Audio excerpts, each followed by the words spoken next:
Oh, I knew it. Just make sure it's nice and flush.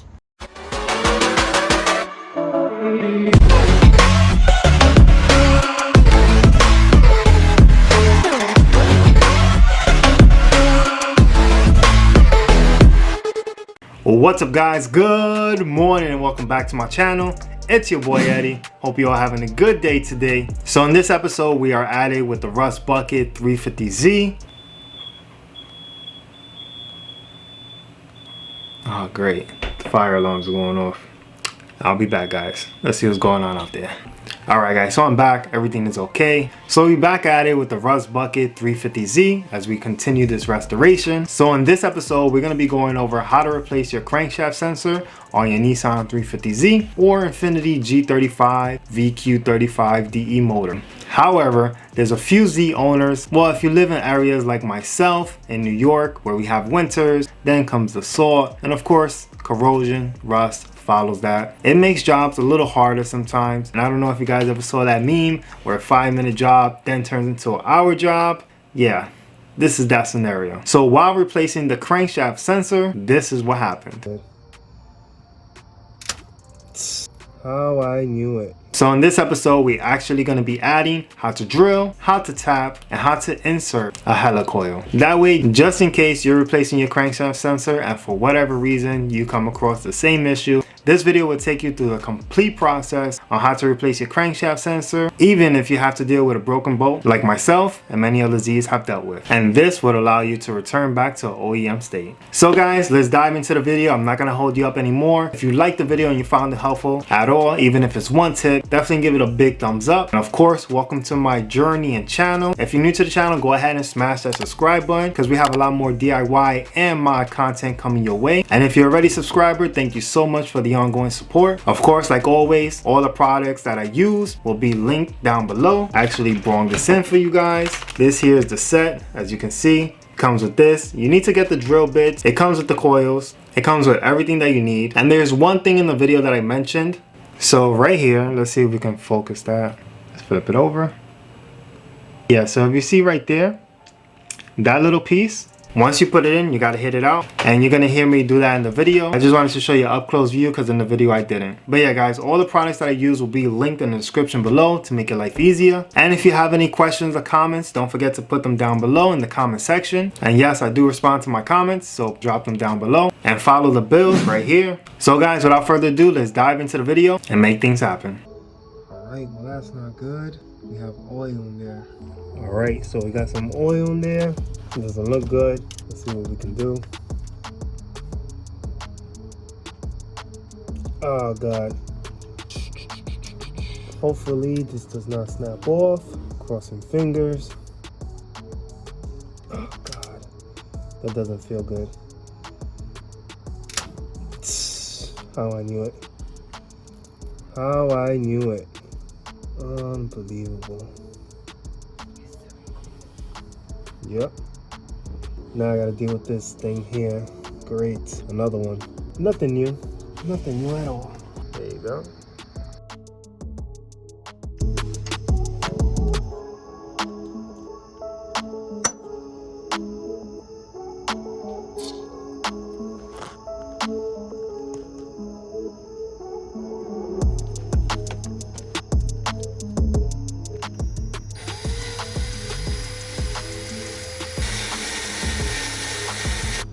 Of course, you always gotta, wet the tip, just a little bit.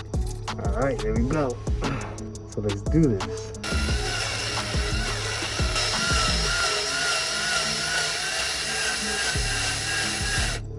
All right, guys, so as you can see here, we're now nearly in the middle, and we did go a little bigger, not for nothing. We're up to the second one, the second size. Now that's deep enough, almost going into the block itself, but we're not gonna go that far. So right now, in case you're wondering, I'm using a 732, which is just under 6 millimeters. It's about 5.5 if I'm not mistaken. But guys, also the last thing I want to share is in between your cuts, just go ahead, grab your little magnetic tool, clean up the area. I don't know if you guys can see it on camera because I can't see what you're seeing right now. As you guys know, it's dark as hell. Working the late night shift. Alright, that's looking good. Oh man, the mosquitoes are coming out. Let's clean this one off and let's wet the tip again. Hey, a little too much.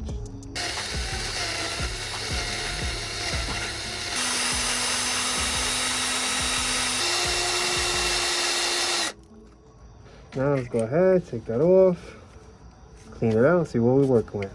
I'm gonna go ahead and do this a few more times, and then we should be able to tap it.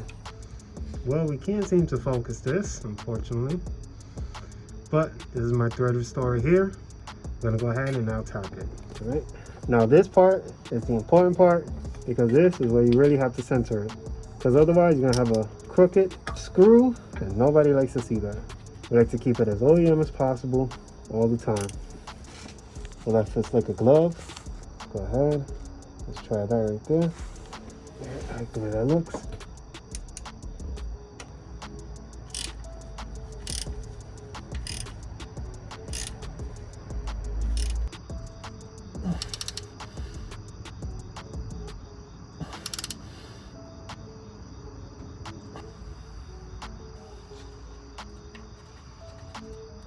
What I like to do first is punch it with this.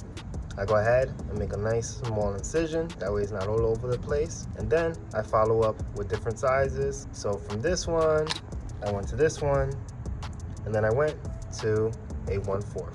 So here we go. We got the coil on. This is it right here. What I did was I brung this down, that way it sits nice and flush with the coil, like so. And what I used was a small Allen key, a 1.5 millimeter Allen key. And that was allowing me to bring it down because this essentially sits up here. So now I'm just gonna go ahead, put some red thread lock and take it from there.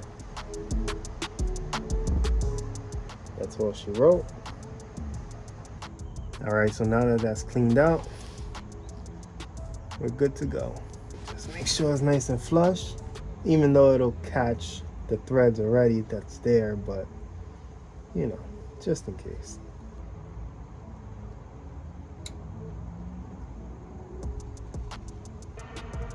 That feels good.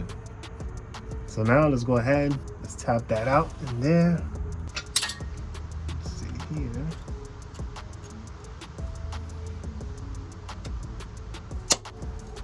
There you go. That was nice and easy. So yeah guys, there you have it. She is now good to go. Check that out.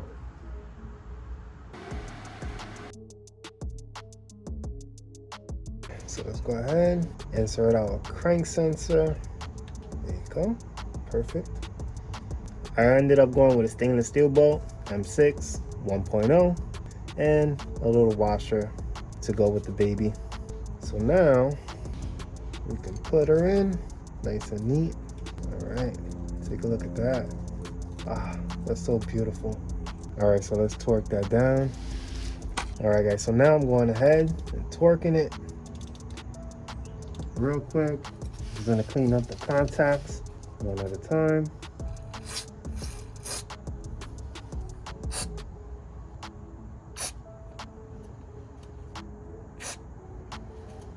I'm just cleaning it up because, like I said before, there was oil like on the inside, but not around it. So it was kind of like it leaked from the inside, you know, from the sensor. And these sensors are known to do that. So just let that hang out there. We'll clip it in, tie it up here, and then we'll be good to go. And then I can end the video here. And there you guys have it. That's the crank sensor. It's now in, good to go, nice and steady. Take a look at that.